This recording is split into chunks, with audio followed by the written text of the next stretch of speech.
Hey chat, welcome to episode 3 of Tactical Crouch, where the leaks are made up and the hosts don't matter. I don't know, is that like a whose line is it anyway thing? Anyways, I'm KickedTripod, joined by Volamel and Yiska, of course, the smart guys in the room. We've got a lot to talk about today. We've got a pretty amazing lineup of topics. We're going to be discussing Path to Pro in the spotlight of the new kind of expanding Overwatch League and what that means there. Talk about codename Railgun is what we'll call it for right now. No spoilers. We're going to talk about VOD sharing in the Tier 2 and Tier 3 scene. Some changes in the Overwatch League Observing Corps. And, of course, we'll round out some free agent and signings in Overwatch League, as well as answer your questions. So if you're in chat right now, put your questions in the chat. Yiska and Joe will make sure to find them and put them in the Discord chat for me so I don't miss them, and we will discuss them. I do have a couple of housekeeping things, and then we'll talk to Joe and Yiska a little bit. I need to call you Volamel. I keep calling you Joe. I'm sorry, but people don't know who Joe is. Volamel is Volamel. It's every Twitter, to be fair. Every morning when you go on to r/competitive Overwatch and you go /by new, you search by new, you see an article by Volamel. It doesn't say Joe, so it's important. But before I do, we've had a lot of questions here. Where can I download this show? How do I get it? Number 1, iTunes, Google, Spotify, Stitcher. It's everywhere. You just have to search for Overwatch League Daily, and you're guaranteed to get this show. If you type in Tactical Crouch, I've typed it in on all those platforms, and it shows up as the number one search result. So you should be good. But to be safe, if you're listening to this now, if you search for Overwatch League Daily, you'll find it. We are on the Overwatch League Daily feed. We are also on YouTube at youtube.com/KickedTripod and Twitch at twitch.tv/KickedTripod. Please do not post on the competitive Overwatch subreddit. Post linking this VOD. Just wait a couple hours. Wait a couple hours. It'll be up on everywhere else where people actually want to watch it. Because nobody wants to watch VODs on Twitch. Let me tell you. We've tried to do VOD reviews from Twitch VODs. It's just not. It's just. Oh, bueno. Please don't. Please don't. This is a plea. Please don't. All right. Joe, Yiska. Guys, it's been a long week. Feels like a lot has happened. Yiska, I mean, honestly, in the last hour, I feel like I've gotten to know you, Yiska, more than I've gotten to know you in like the past 4 or 5 months with some of the just the jokes going on in our Discord and stuff. So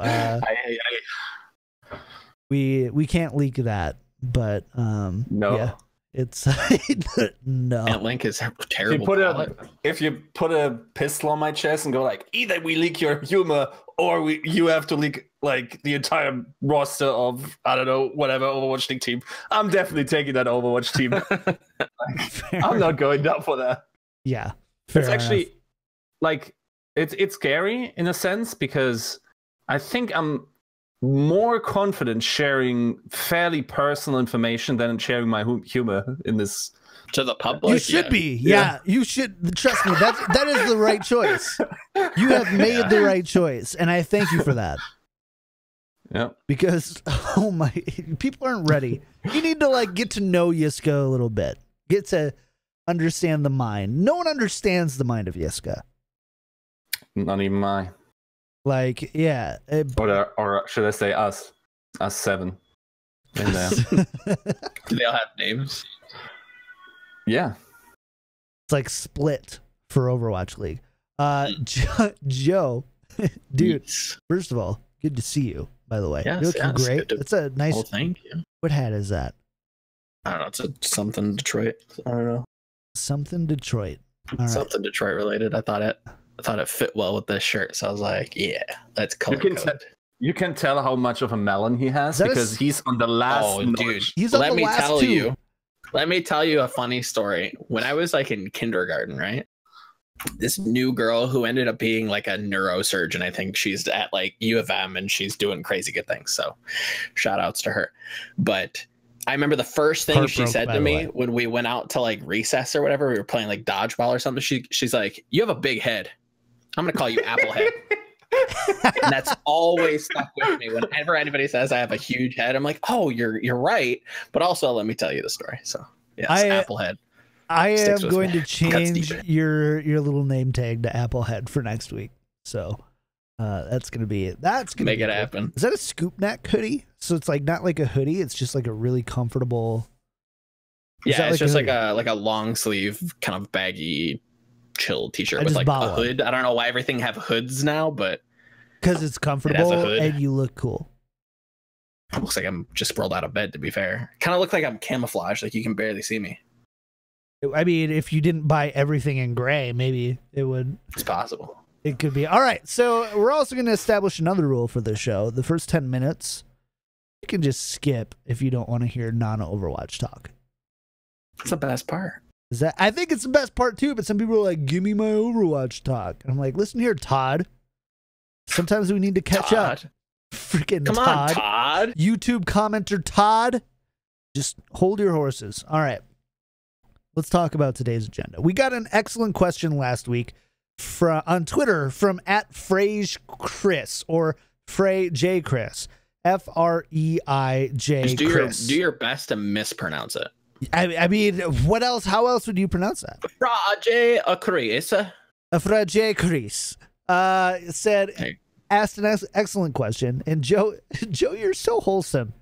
So we got some questions last week. I didn't respond to them. I put them in the document, but I didn't respond to them. Joe took time to respond to all of these questions. That's right. And he wasn't even tagged in them. He had to go in and find them. It's just a beautiful moment from the people, man. From the Applehead here. So the question was from Frage Chris. I'm so sorry for butchering that.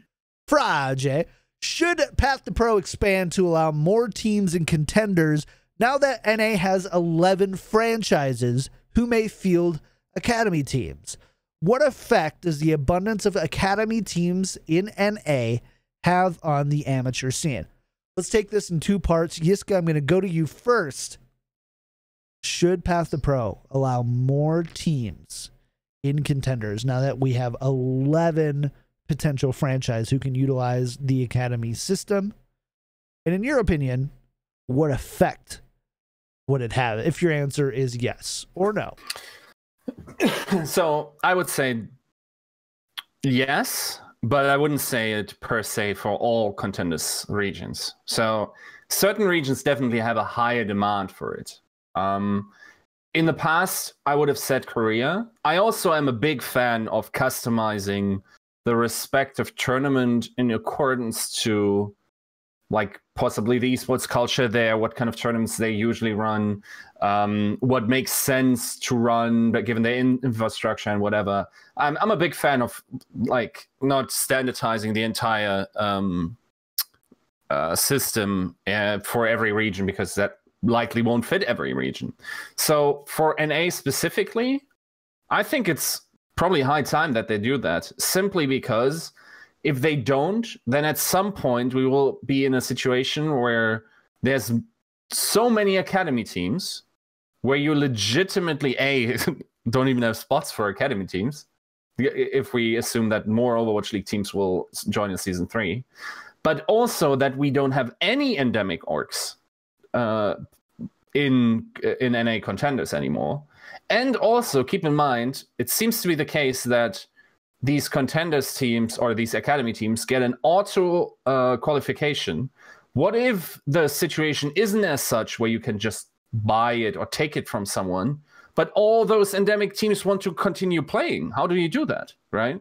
Then giving like a free academy team buyout to a team that actually wants to play is pretty bad, in my opinion, right? It's already a struggle for NA as well as Contenders Korea organizations to, or I'm sure for all the other regions as well, to break even in, even if you have a team that develops Overwatch League talent and you get those buyouts, it's still not a sustainable model yet. So certainly I personally like having endemic orgs.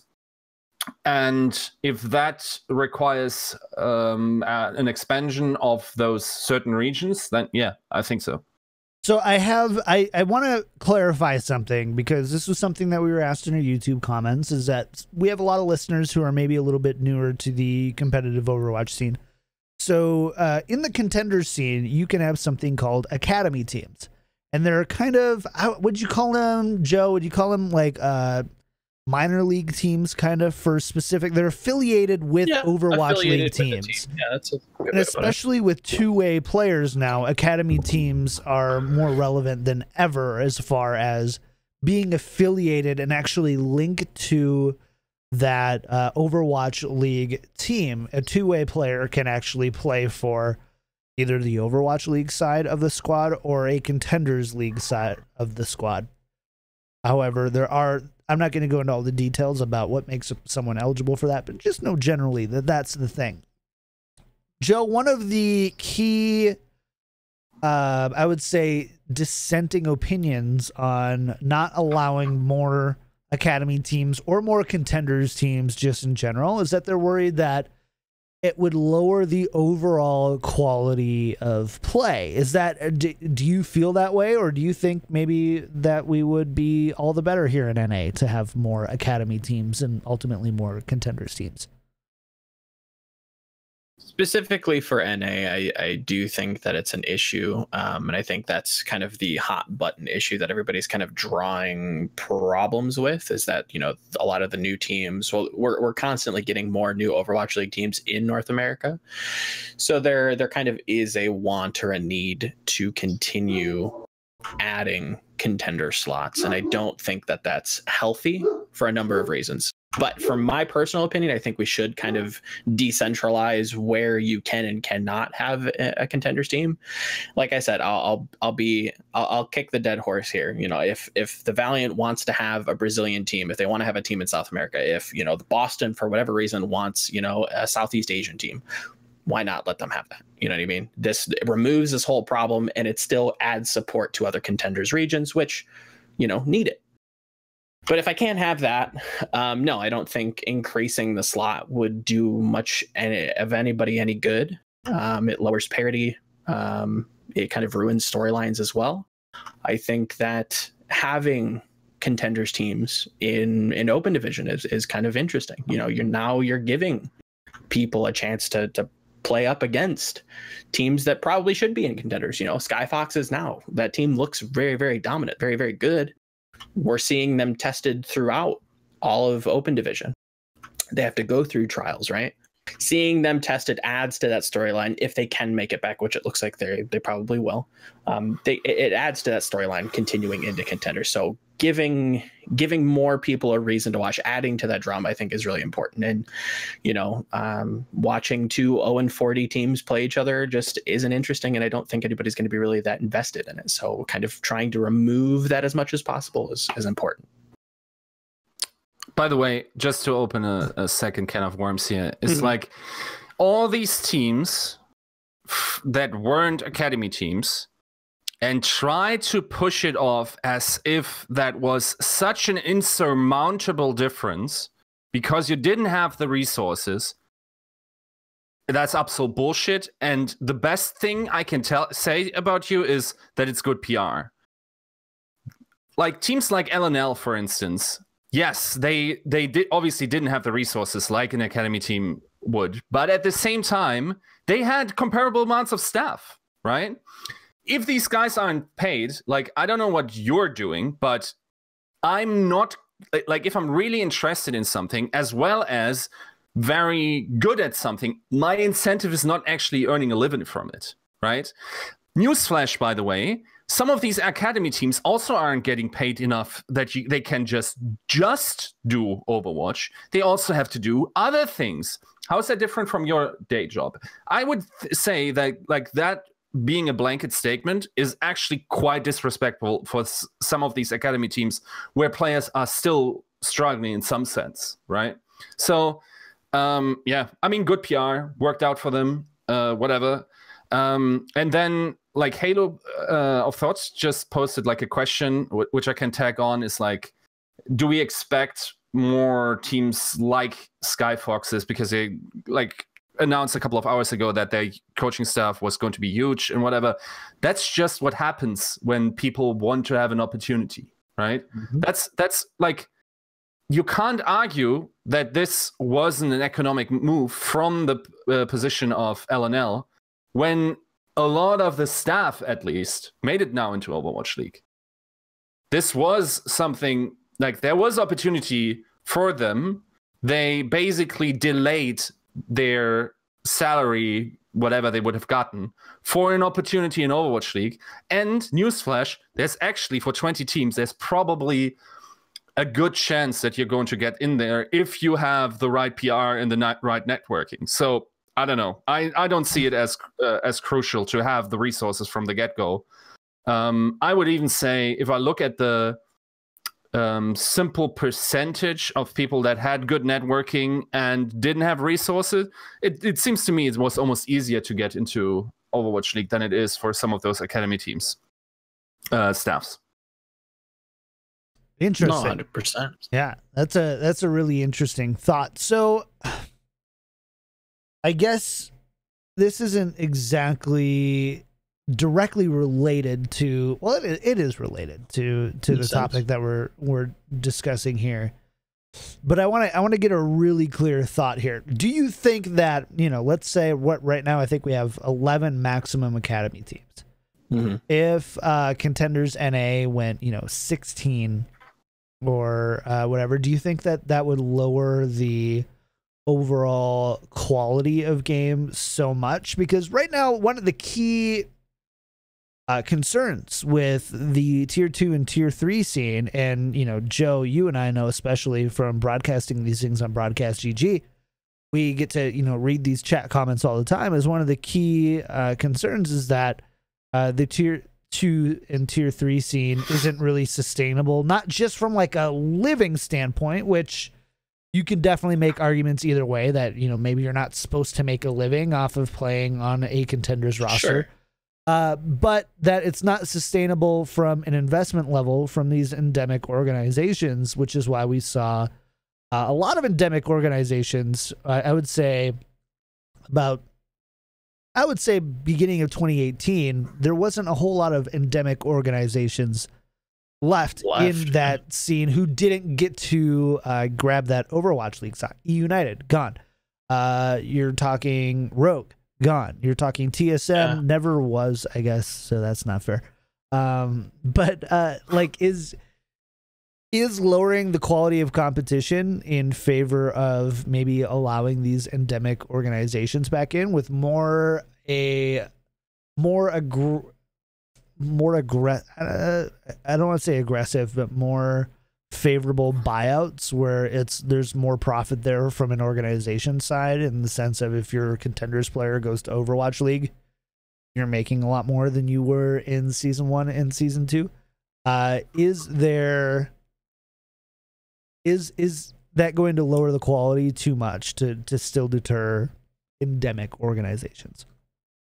So just to clarify, you're asking first if it would be a bad thing to increase the amount of teams.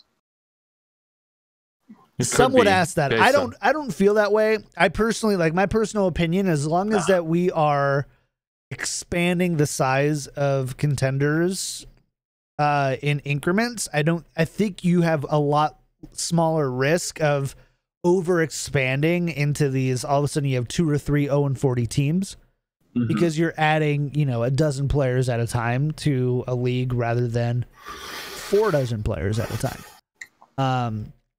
But sure, overall, that's one of the key dissenting opinions. I still worry about it. I do think that academy teams feel a little bit overblown with how much resources they actually get. And B, when it comes to endemic orgs coming back in, I don't see anybody really chomping at the bit to get a slot in Korea. I don't see anybody really chomping at the bit to get a slot in Europe.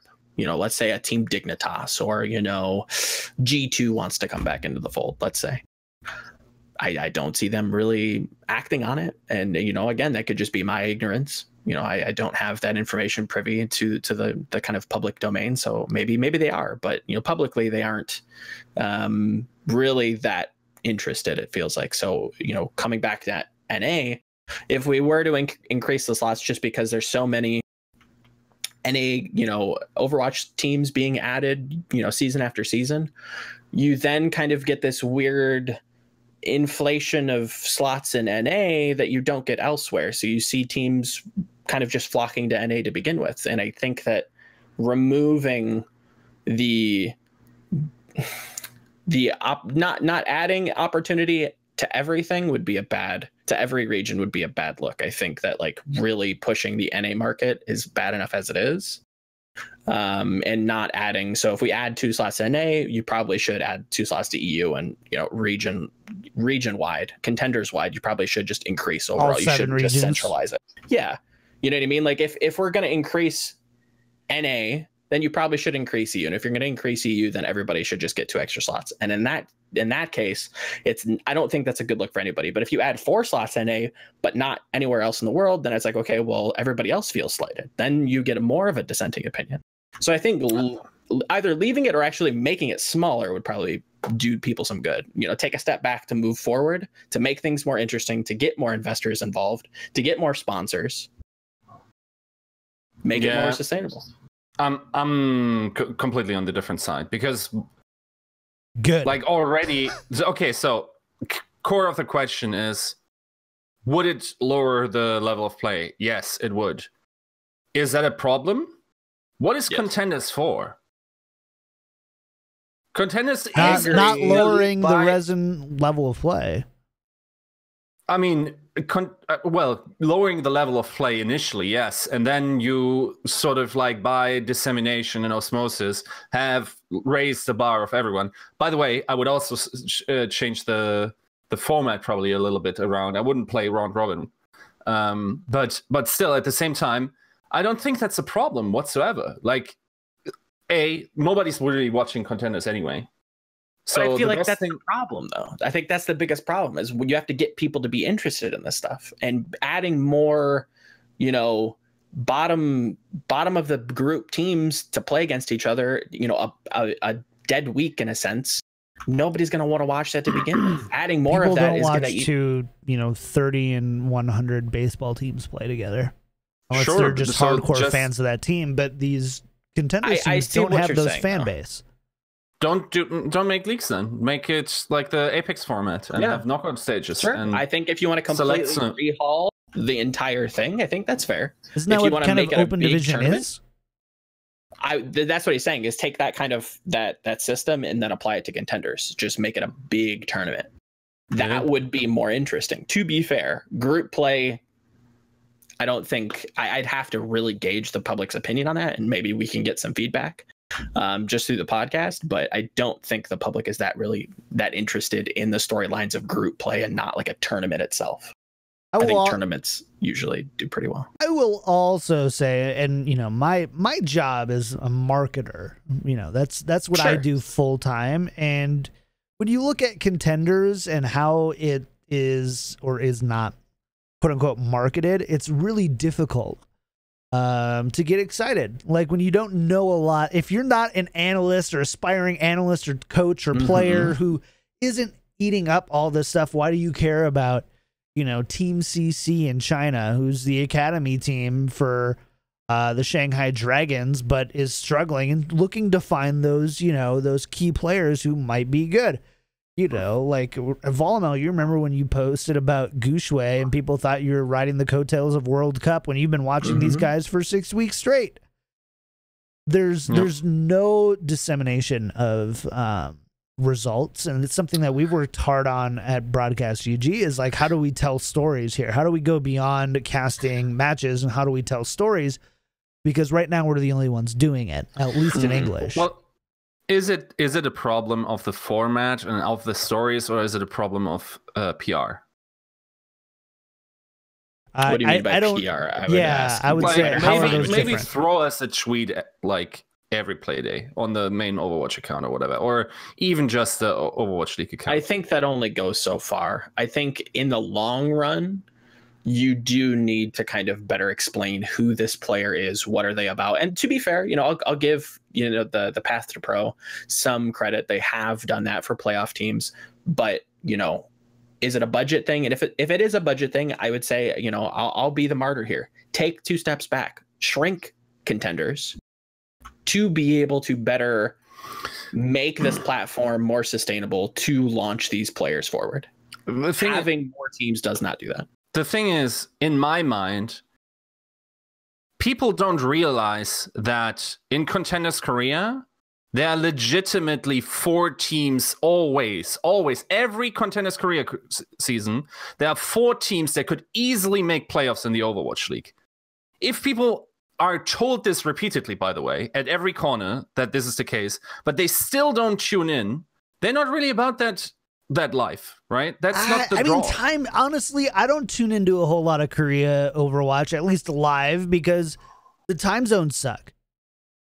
True. The time zones, I can catch NA and I can catch the end of EU, no problem. Usually the beginning too, depending on how early I am. I can catch those regions, whereas Korea, like, let's be honest. Okay, so a tournament just happened this past weekend. It didn't fit your personal schedule as a professional adult. How well invested is that time to go back and watch those VODs, especially when you get scores and not highlights and not story on your Twitter feed? Well, currently it would be very well invested, by the way, because we're completely starving for Overwatch League, for Overwatch content. Will be for the better part of 4 months then. And that's also another thing where I'm like, this would be perfect if all the important stuff would be going down. Like, what if we had now in this current situation, what if we had now these Contenders finals, right? Where there's nothing else going on. I'm literally watching South Korean soldier brigades play against each other because there's nothing else on other than trials. By the way, also not streamed. So, yeah, I don't know. It's kind of a sad situation at the moment, and yeah, I'm not sure what can really be done, but I hope we're still on. Yeah, we're pretty sure we're just dropping flames, right? Yeah, but in general, yeah, I don't know. I personally think that it is a storytelling issue, that it is a PR issue, and it's not really about the level of play for the players. I think especially Contenders NA has quite a lot of hype, probably more than it deserves. Europe, probably in that regard, is the most underhyped.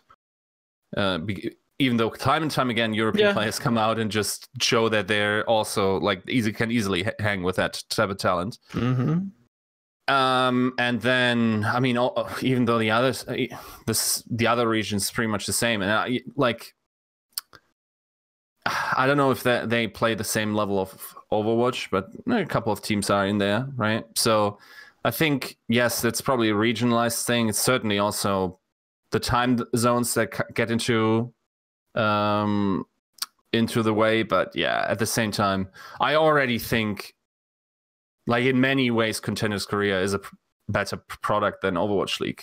But it's not being consumed, but in the size of that, in my in the ratio of the estimation I have. So, yeah, fair enough.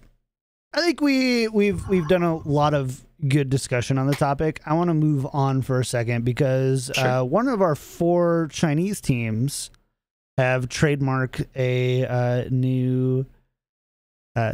Hopefully maybe a new franchise name. Joe, give us the deets, man. See, this is the spice, because I remember debating Yiska really early on in the Overwatch League when names were first starting to be copywritten, and he absolutely hated a lot of them. He's like, the shock is stupid. What the heck is the fuel? What do I want? Fuel is the worst one. He hates NA. He doesn't understand. Doesn't understand. He absolutely was abashed by that. The Railgun, It's So doesn't. way better than Fuel. which city is this? Let me double check. I want to say it's Hangzhou. but Yes, I'm not. Hangzhou. Yeah, Mm-hmm. Hangzhou Railgun. The Hangzhou Railgun.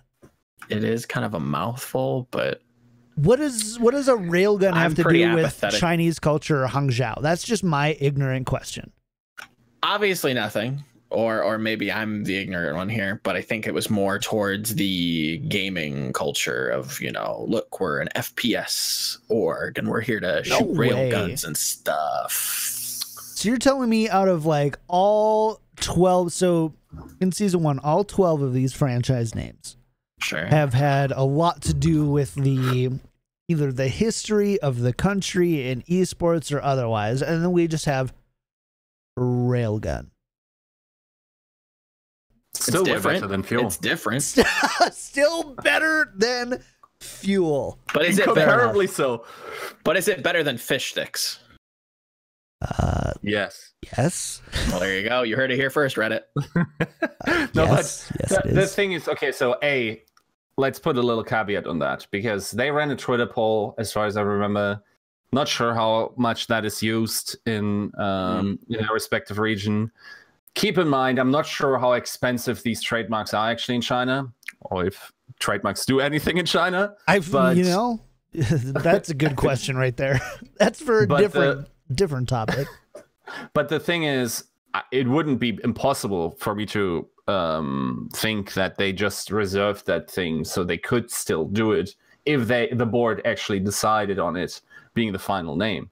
I don't know if simply having a trademark locks that in, right? So, and the name itself, I mean, apparently people like it. I remember a couple of other names were pretty good in their selection, but what do I know? I don't know. It's all right. I feel kind of apathetic to it. I think I'll be more tied towards like the color and like the logo rather than the name. You know what I mean? Like at this point, I'm just like, okay, if that's your name, let's see what else. Let entice me a little bit more. You've approached the gate pretty haphazardly. It's not great, but we'll see. Very creative. Very creative. It's out there, how but about a railgun? Yeah, how about a railgun? And for anyone who's followed me for a long time, I think NYXL has the best branding in Overwatch League, and I agree. I was crapped on for like 3 months because everyone hated the name Excelsior, which sure, whatever. And nobody says that anymore. Like, it's a flag and stuff. And well, you were wrong. Yep. I don't get to say that often when I'm telling my opinions about Overwatch stuff. I think most of that like dissenting opinion was about like the logo and how it gave everybody headaches, rather than like what they did with it and what they did with like the style of New York and adding that into all of their content and then actually creating content. Well, and Fion said that the name itself was the worst in Overwatch League. Excelsior, yeah, I'd say so. But NYXL, just repackaging it as that, yeah, it's not bad. It rolls off the tongue. It's quick to say. It's kind of catchy. Does well. Mm-hmm. But Excelsior itself, like the New York Excelsior, yeah, it's pretty weak. I agree. But that's why they went NYXL everywhere. Yes, exactly. Everywhere. Even from the beginning. They're like, hey, we're the New York Excelsior, but everywhere you see NYXL. Yes. So I don't see Railgun. Like, I see it a lot more likely being like their fan troop. You call it the like HRG? No. Hangzhou Railgun. That sounds like an STD. It really does. It sounds like something that you need.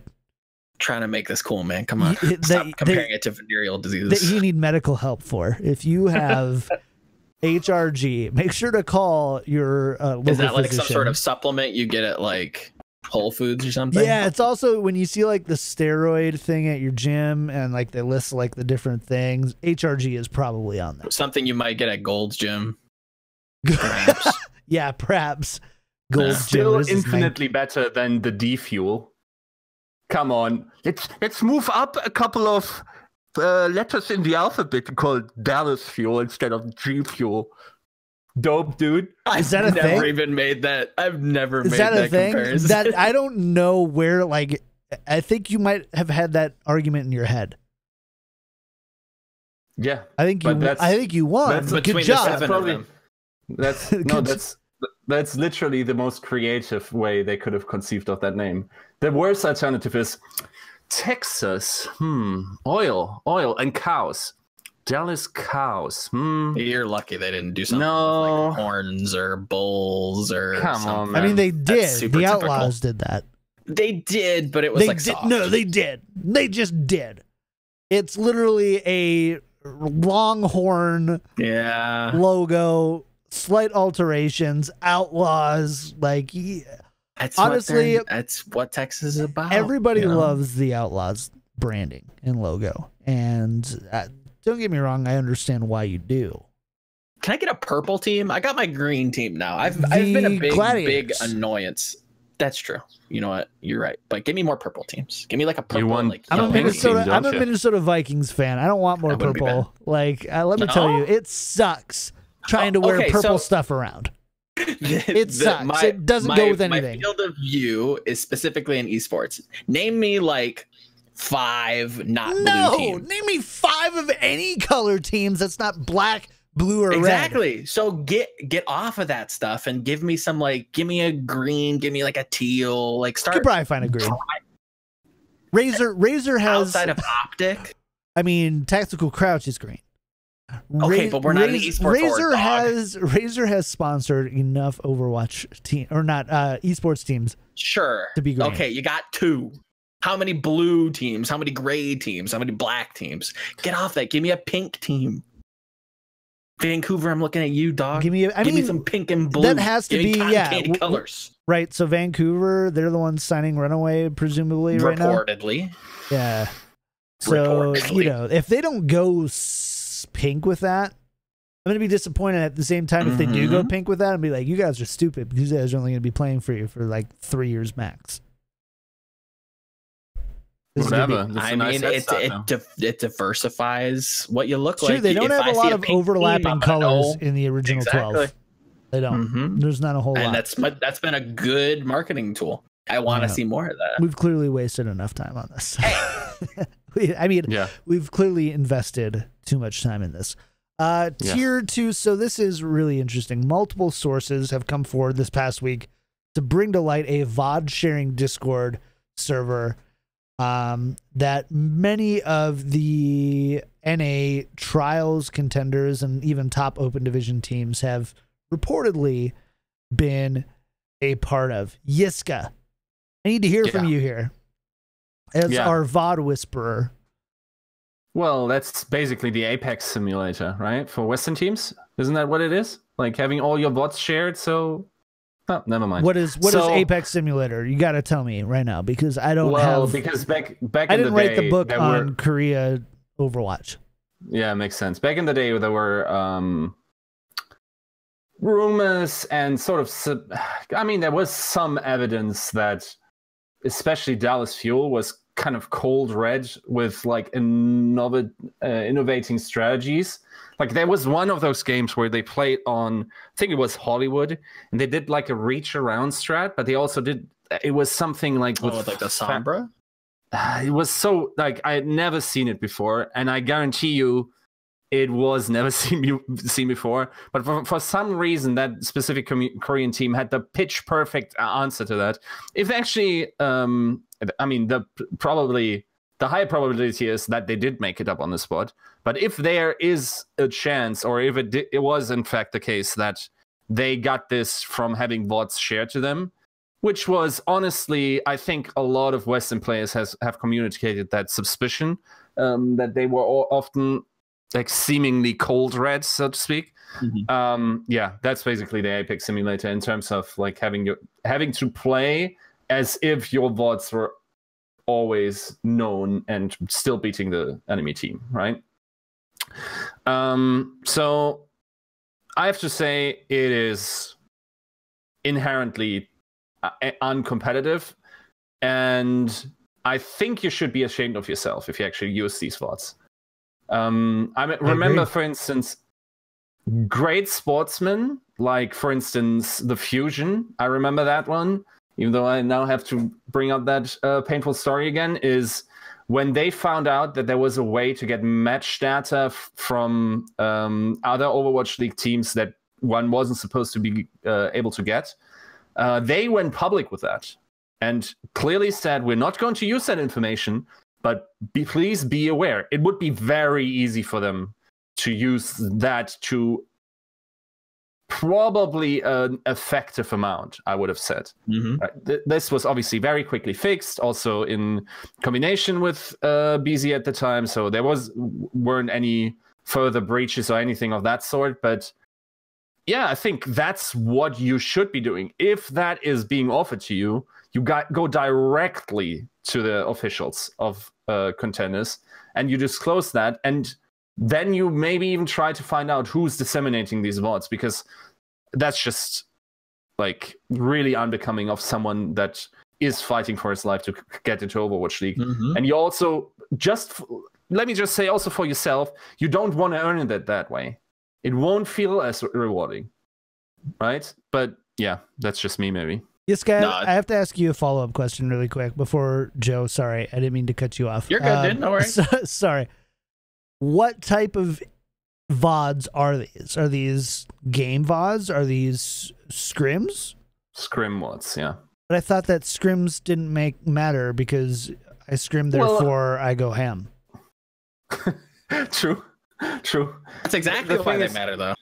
Yeah, the thing is, so for instance, there are certain strategies that you will encounter in everyday Overwatch League scrims that will directly tell you what kind of strategy they will run. It won't possibly tell you which players will be on it or like what kind of performance you can expect from these players, but you can definitely expect some sort of variation, right? So for instance, the forward hold again that Dallas did against London on Blizzard World, if you remember that one, next to the Nobody remembers that one except like, okay, that's so impressive. But yes, yeah. Okay, yeah. So that was highly telegraphed in scrims as far as I recall that situation. And if you have the time to prepare for that, then you should probably not lose to it. London lost to it, so yeah, that was an interesting situation. But yeah, and in general, I think having the info of the scrims is a pretty big deal, simply because, for instance, best example, what if they know about the gladiators, roundabout in King's Row going, you gotta hit your... I hate what? That we just call it the gladiators. It was meta strat. Okay, yeah, okay, true.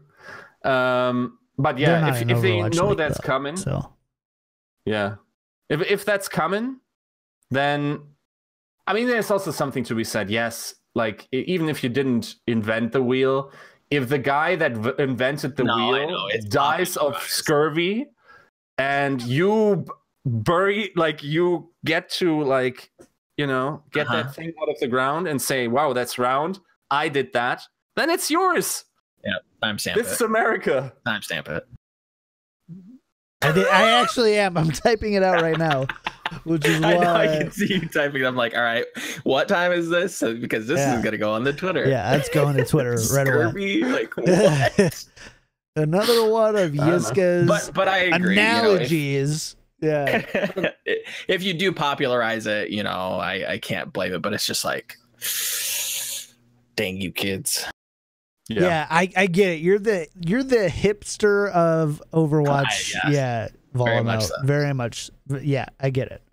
So, Joe, sorry, you didn't get to chime in a whole lot on this. So, I mean, in the end, what impact do you think that this is having on the scene right now? Do you think it's a big impact? Is there a way to fix it? Obviously it's hard to tell exactly how much of an impact. We don't know. I've heard that there are like certain anti this server, anti this team server here. There's rumors going around, and it's hard to substantiate them if you're not close to the issue. But it is completely anti-competition, and I would hope that the officials are looking into this and will be acting on this quickly, because I don't think it's good for anybody when the entire marketing scheme for contenders is the path to pro, and you already have people trying to undermine the climb up. And I understand, it's not sustainable. You have to, claw and, put your blood, sweat, and tears into this just to even get a chance to trial with a team. And even then, you might not even get one. I think there are other ways to go about this, and I think this is just, a quick way out. And like Yiska said, this isn't going to feel as good. This isn't what you really want. And if you're really chasing it for those reasons, I would seriously reconsider, because it's not a good relationship to make with the community, because it's probably going to come out sooner or later. Esports is a small world. Somebody will hear about it. Somebody will tell somebody, 7 degrees of Kevin Bacon. It exists. Somebody's going to hear about it. Mm-hmm. Doesn't this, so going back though, doesn't this, kind of talk about our first topic of the day, which is about, expanding past the pro? If these games are competitive enough to where you can gain an edge simply by having VODs and basic strats and stuff, doesn't that, say that we are indeed in a competitive league? Maybe overly competitive, and that maybe expanding that to more teams might be a good thing? I think that'd be pretty weak, tie-in.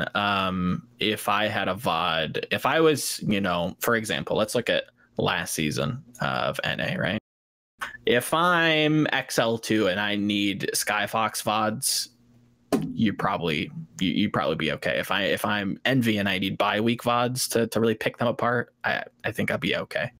Then if you continue down NRG to Toronto, yeah, you could probably learn something. You could probably start to levy that information. But do bi-week need Skyfox's VODs? Possibly.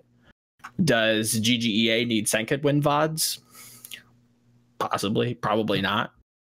And then even increasing that farther, does Fusion University need GOATS VODs or Fractal Esports VODs? Probably not. You know what I mean?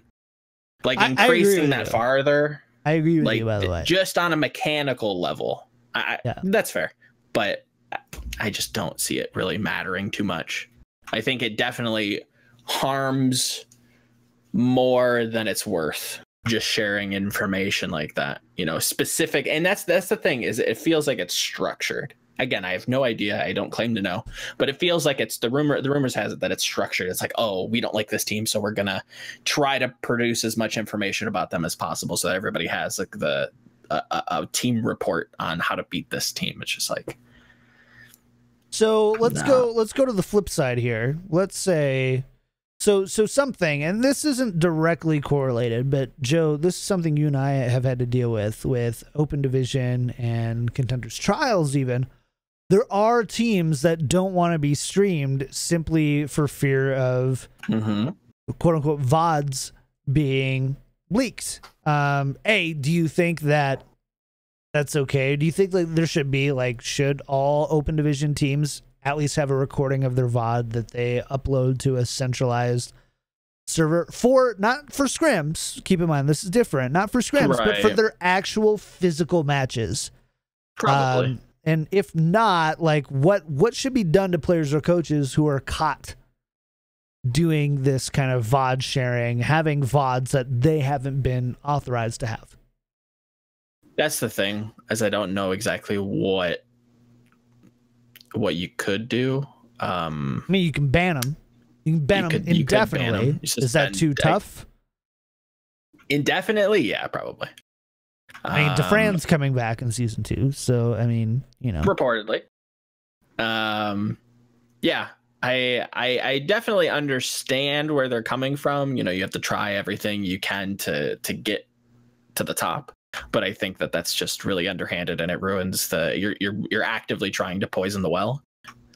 So I would hope that some action would be taken against that, and really set a precedent that this is not the message that the Path to Pro is trying to portray. We're not here to, underhandedly win at all costs.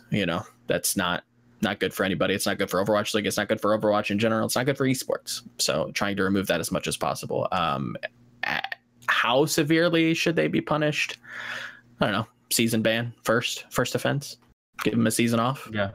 Well, and Yiska, this is something that you said for Overwatch League players. The biggest part about being there, one of the biggest, you had like a list of 4, and I'm going to butcher the order so you can, clarify for us. Is the 4 ways, the 4 most important aspects of getting into Overwatch League, and I believe 2 of those were simply dedicated to who you know and who knows you. Mm-hmm. Yes. I mean, is the question then if they can use leaked VODs to network? I guess that's a way. Like, that's not even leaked right VODs, way. but like having all of your matches. Like, it seems like having all of your matches there for, a scout or a coach to see would be much more valuable than the 1 match advantage you get for the first time you play Blizzard World against, week 3 open division team. Yeah. Yeah. No, it's a pretty big advantage. The thing is, what rubs me a little bit the wrong way is also there is a certain carelessness with esports. I feel like, I think what people don't realize is that, from my understanding, 90% of Scrim boards are uploaded onto YouTube and simply left unlisted. So as soon as someone, like one person, disseminates, it's not locked behind any account you have to create and then have to give the go for or whatever. It's literally, if you have the link, then the internet has the link potentially. And that in itself is a little careless, I feel like. But that seems to be the way this works. But yeah, I don't know. I think in general, it simply shouldn't be leaked. You should probably be very private. You should definitely also try to cut down on these. Like, if you can see where the leak is coming from, and also incentivize every Overwatch League team, as well as Academy team and team in general, to run like certain tests who could be leaking these, right? There's certainly some methods you can run. It's also the same with like who informs these league personalities, give them a couple of false things that you can identify them by, then follow that back to the roots. Like, you have a lot of things you can do, and then you just simply ban them for life for scrimming against you, right? That's your right. I don't think it's proper for a league to say, okay, we ban you for life for leaking bots. I'm generally against infinite bans in any sort of way, or infinite punishments for that matter. So yeah, I think you definitely shouldn't be allowed to keep participating in the very competition in the season that you sabotaged, basically. Yep. Fair enough. All right, we've got one more thing I want to talk about on this show before we call it a show here, because we're running up on that hour mark here for a second. Overwatch League observing. So 2 Overwatch League observers, Jason Baker, also known as Alchemist or Alchemister on just kind of everywhere, and Imagine42 were notified abruptly that their Overwatch League contracts have not been renewed. Now, a couple of things. Number one, Alchemist was not just an observer or even a lead observer. His official title was technical director.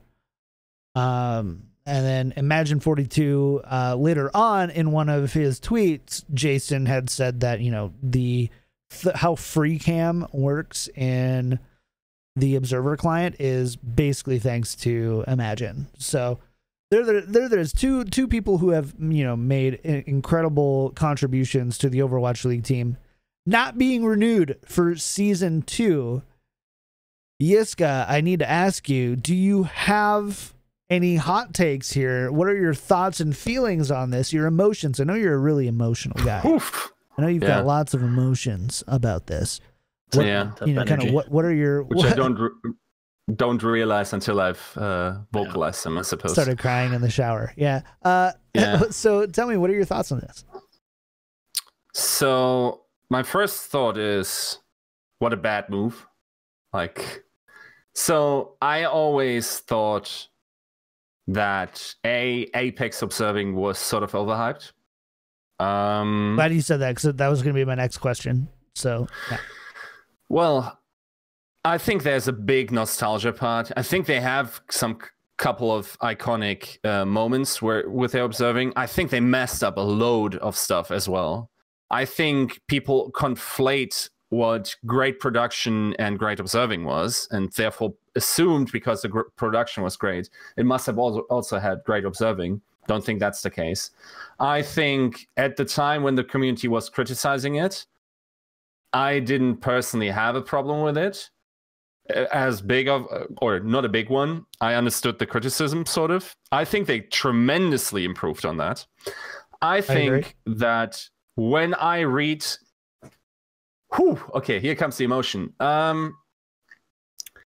When I read the Reddit thread about the reception of it, and there's a comment that can sit up there at 50 upvotes when I looked at it, which said, "Ding dong, the witch is dead," and the next one after that is "good riddance."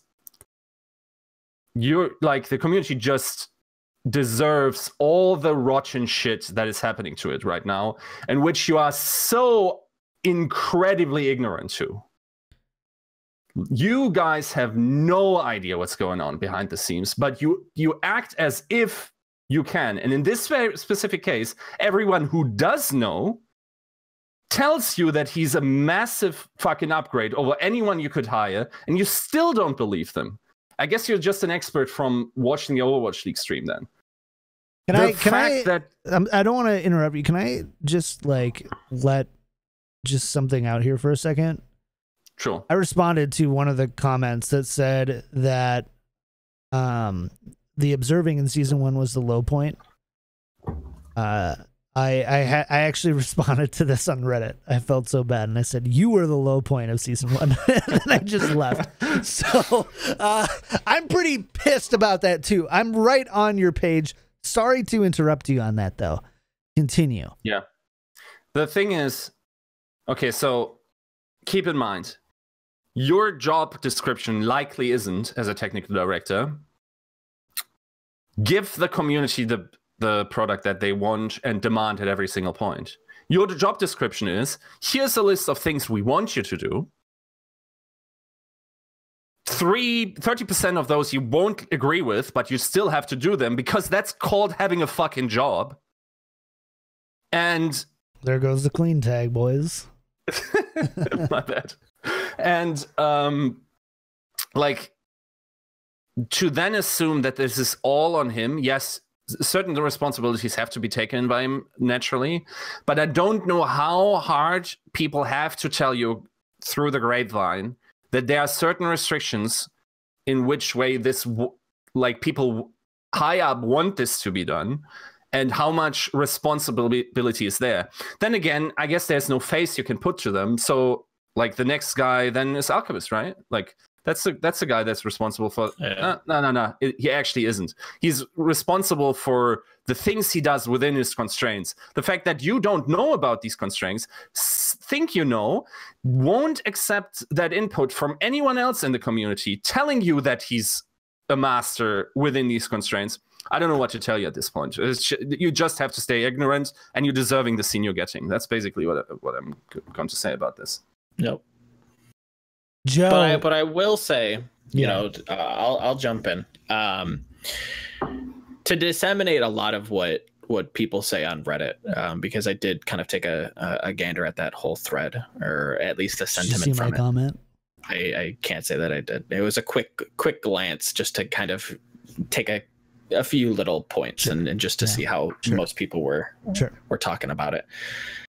When people talk about Apex, well, I guess first let's really define what observing is. Observing is just in-game viewing of what is happening and trying to tell a story through in-game means. What is not observing is player cams. And that's a repeated remark that I keep hearing brought up is that, oh, well, it was so good when they went to the players. Why can't Overwatch League do that? It's definitely Alchemist's fault. Definitely isn't, by the way. Yeah. That's something that's been ingrained in that production. And again, keyword here is production, not observing. OGN has done that for years. If you want to complain that that's an Overwatch League production issue, that's fine, but that's not the issue of the observing team. Observing and production, two separate things. So let's define that right now, Reddit. Now, when we keep bringing that up, all I'm hearing is rose-tinted arguments of the really cool stories that they were told, which is another production thing.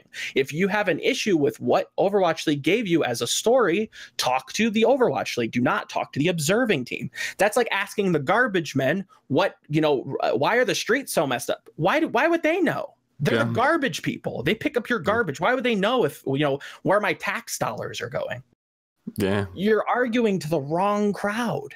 Yes, tangentially related. And it's just put in one into, oh, this is something with cameras. I guess this guy is, you don't understand. Now I will say, I think a lot of that stems from how public they are in trying to address criticism. But I think that should be celebrated and having someone there to be able to talk to immediately is something you should champion, not criticize. So, by sake of the internet, the second somebody comes out and is transparent, there's somebody always going to be there to abuse it. But I probably would have tried to lean off of that as much as possible because they're going to attack you at every turn. There's a reason why a lot of the upper, heads of the, head office aren't, public on Reddit and Twitter and just answering everybody's old question. Because again, they're going to attack you because they know that you watch this and you read it. So I would probably appreciate that more than what it's worth, but the community obviously can't be adults here. No. All I really want to say on the whole situation is, first of all, Jason, Imagine, thank you for your amazing work in season 1. Overwatch League season 1 on so many different levels set so many, amazing bars. And there's no doubt that they were a part of that. To the people who think that, whatever, rose-colored glasses, so-and-so is better, or this and that, you're an idiot. I'm going to say it. You're an idiot. I'm sorry. I'm sick of going around it. We had an amazing, and I agree, it got better. There was definitely low points, especially in stage 1. I remember them very specifically where, we're catching, a flanking tracer while a big team battle is going on and stuff. That stuff happened. I get it. But to look back at Overwatch League season 1, to look at all the new tech that they pioneered. What is it, 13, they can get a replay in 30 seconds to the booth, like a highlight or whatever, third person, free cam, all this kind of stuff. There's so much cool stuff that you wouldn't be able to get if you weren't directly under Blizzard. And where do you think that came from? Do you think that Reddit just came up with, these are the things we want, and Alchemist was like, all right, here we go. Yep, straight to Nate Nanzer and Inspector so that they can get that, Team 4 cracking on that as soon as possible because Reddit wants it. So because Reddit asks for it, we must, bow to what the community, a small portion, remind you, of the community wants. Small vocal portion who Joe, Yiska, we've all dealt with this for a long time where you've got this small, very combative minority who will, go to great depths to disprove or disagree with something that you've said. And, it's it goes with the job. Oh, of course. We put out a podcast knowing that tomorrow on YouTube that there's going to be at least 2, comments saying this was wrong. You remembered this wrong, blah, blah, blah, whatever. I'm like, yeah, you had 20 minutes to Google that, didn't you, son? But besides that fact, that's a part of it. And, I know Jason well enough. And, I feel like from the respect that Imagine gets, I'm sure he understands that that's part of what goes with the territory. But it was just, I don't understand why Overwatch League would reduce the size of their observing team. So, you know, kind of the going forward, right? Are they replacing them? Are they reducing the overall size? Or something different? And of course, we're not there, right? We weren't in there. It could have been something very different than from what we're letting on. I don't believe that. Yeah. I mean, to be honest, like, I already have to say that I feel bad for the guy that has to do the job now, because we will have to see him at World Cup. This guy will have to produce it somehow. At the best that can probably happen is that some of the already established observing crew moves up to the task. I'm not sure if he will be by the time that World Cup comes around, because it's probably a lot of things you need to learn, right? It's like certain, like, just like you learn video games, you layer on top new skills, layer on layer, and that takes time. It will be very hard for this guy to get it to this same level. I hope we will have comparable quality of observing by the time Overwatch League rolls around. But yeah, that. Like, I already have to sort of preemptively say, give the guy who is doing the observing after, give him a break. Give him a stage. I do want to kind of open up a small tangent off of this. And this stems from the bigger issue that I think Overwatch and, you know, the highest level of the Overwatch League has been completely rushed. You don't have a rich history of people who have done this for a really long time, right? So the people that have had experience in it were actively trying to remove. That doesn't make sense to me, because you don't share a personal opinion with them. When they voice it publicly, you just instantly decide to remove them. Even though they are probably the best fit for the job, we're just going to remove them because didn't like what he said on Reddit or Twitter. Yeah. And it's not even some sort of, like, you know, a charged message. It was just a difference of opinions on how the game should be observed. And we're just calling for their jobs because of it. I don't understand that. In a scene where you have very little experience in this specific role, not only to lead those very specific people, you're trying to remove the people that have probably the most experience in that. Yeah, it's Pure Dunning-Kruger, isn't it? I have no idea what you actually want. I don't know that you know what you want. Yeah. I mean, that's also the case. Like, I think consumer feedback is sort of weak as to establish what consumers actually want. Mm-hmm. I actually personally don't think I know what I want until I see what I want. So, and it changes day to day. It changes on your mood. It changes on, you know, 5 years ago. Look at your palette of tastes and in comparison to now. Like, what I liked when I was 12 has no, you know, bearing on what I like when I'm 25. You know what I mean? Like, that stuff changes. Same shirt since I was 12, by the way. All right. Well, you're the outlier, bud. No, it's basically like going shoe shopping and going like, I have a perfect understanding of what kind of shoe I want to have, right? Which I haven't seen at all before. Never tried on, never done, never ran in them, never played tennis in them, never you know, hiked with them. But I know exactly what I want. No, you don't. You have no idea. Dude, the way I go shoe shopping is I go into the shoe shop, I glance at the wall. If nothing sticks to my eye, I'm leaving the shoe shop.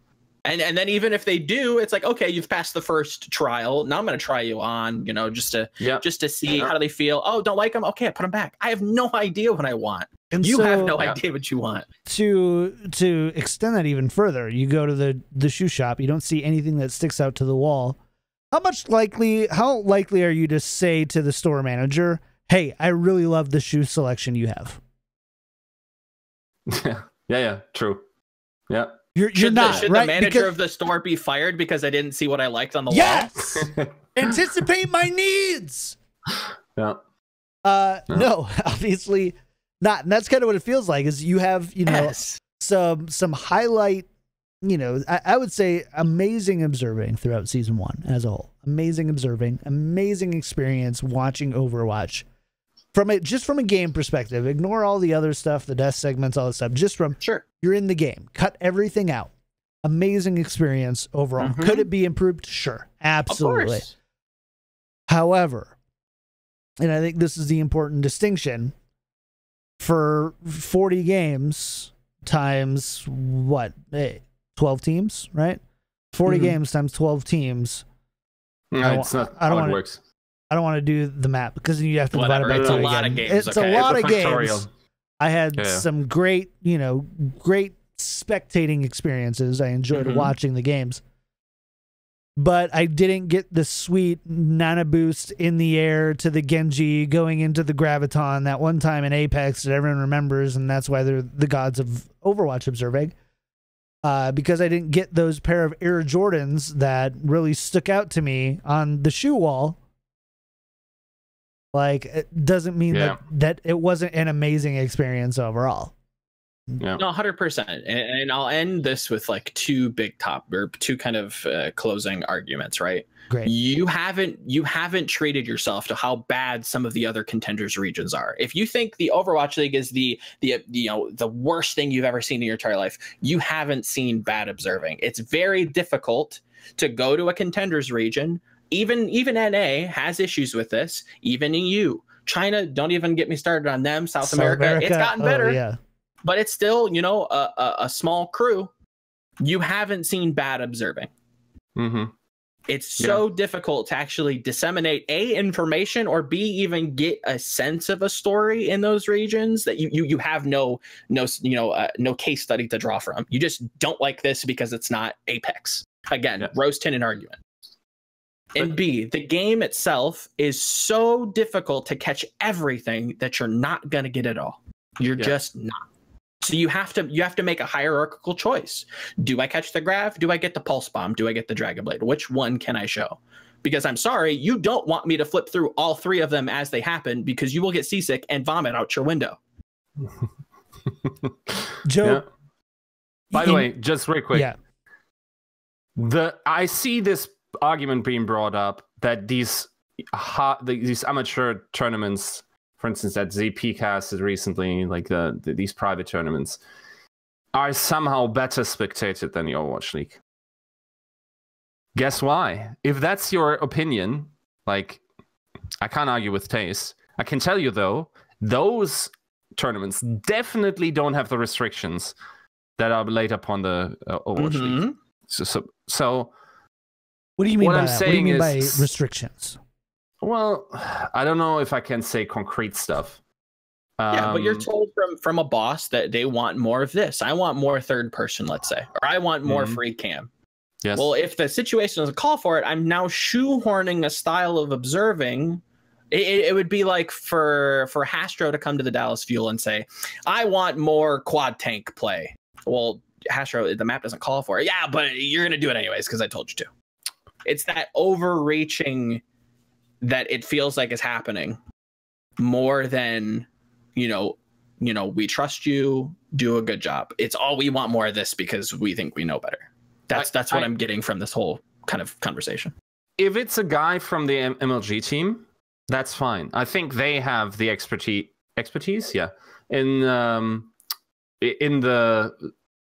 in our scene, so to speak, in esports, that they can make educated guesses. If it's some guy that they hired for big bucks from the NFL, he can't know, and if he pretends to know, he's full of it. There's no way that you understand esports only having been in now for 1.5 years at most, and how other teams are,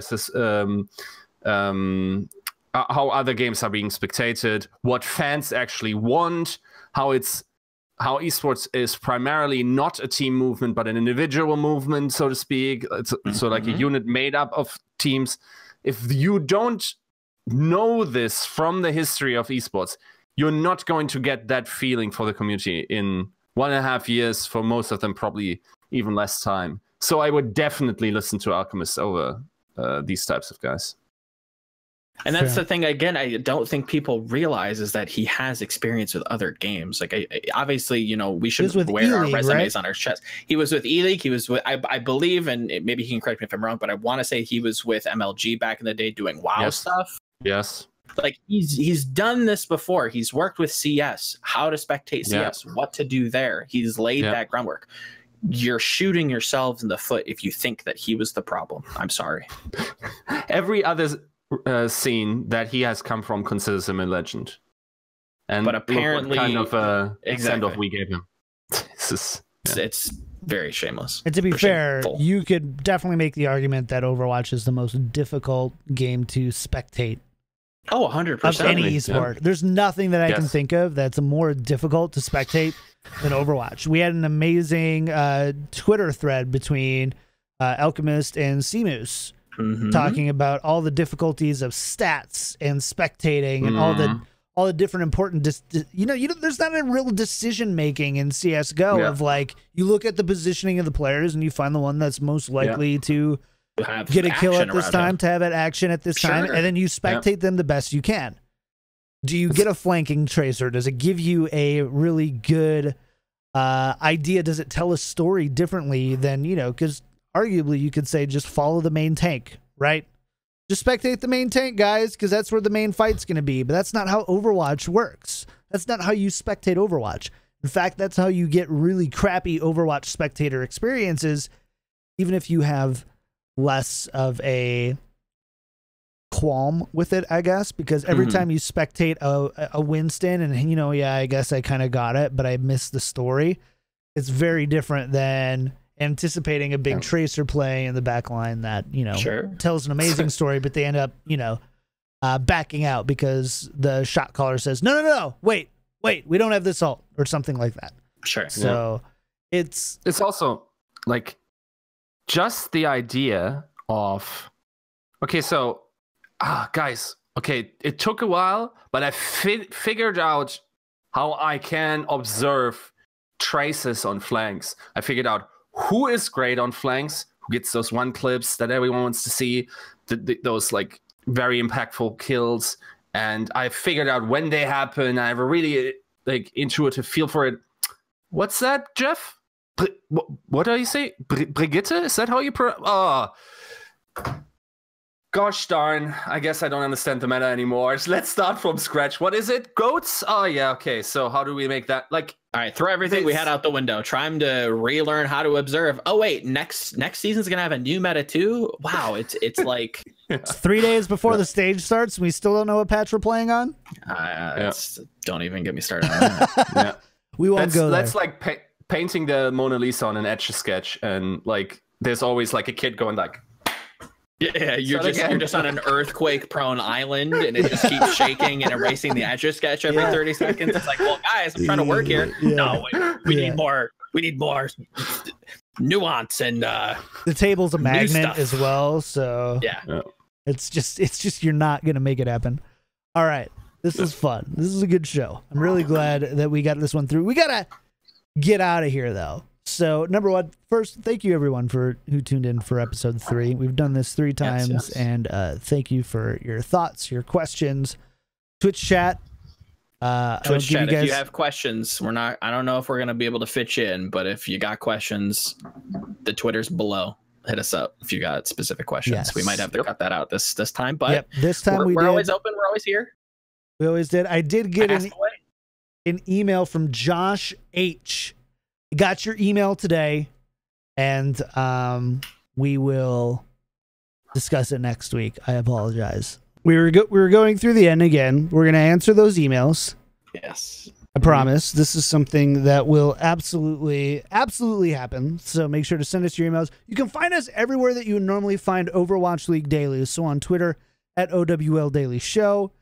Email us overwatchleaguedaily@gmail.com. If you're searching on an RSS feed, search for Overwatch League Daily, though I think you can search for Tactical Crouch and it'll at least bring up the episodes for you, if not the specific podcast feed. Thank you for all the feedback too. I mean, starting a new podcast is always kind of a challenge. You're always trying to kind of figure out how you're going to work together and which co-hosts you're going to hate. Spoiler, I don't hate either of these guys so far, so we're doing pretty good. Yeah. Sorry about the disconnect at the end there. There goes my afternoon with editing. Oh, no. But besides that, Yeah, send us your questions. Send us your thoughts. We'd love to know your thoughts. Be gentle. Yeah. Be gentle. Joe's a crier. Be gentle. Joe's a crier. Okay, guys. More juice? He will Are we even live? more juice and more leaks. No leaks.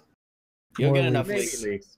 Maybe leaks. Next time leaks. Next time. Next time leaks. You heard it here first. Next time. Joe Next will time. have Procrastination leaks. yeah. Yiska will have leaks for you. Thank you guys. Thank you guys so much for hanging out. I don't even have the outro music for this one, so we're gonna go out in silence. R.I.P. Pour one out for your boys. I know, right? Life is just Apps in the chat. it's just tough, you know? But I gotta say, Joe, Yiska, overall, this has been a fun first few episodes, to say the least. Yes. It's been a good time. Just sing the outro. I don't know. Just I can't beatbox that good. sing the outro. I don't think we're gonna actually sing the outro. I think what we're gonna do is stall long enough. That's like $100 donation right there. Here's what we're doing. To We're charity. gonna stall. We're gonna get out of here. Thank you guys. See you next time. Bye. Bye.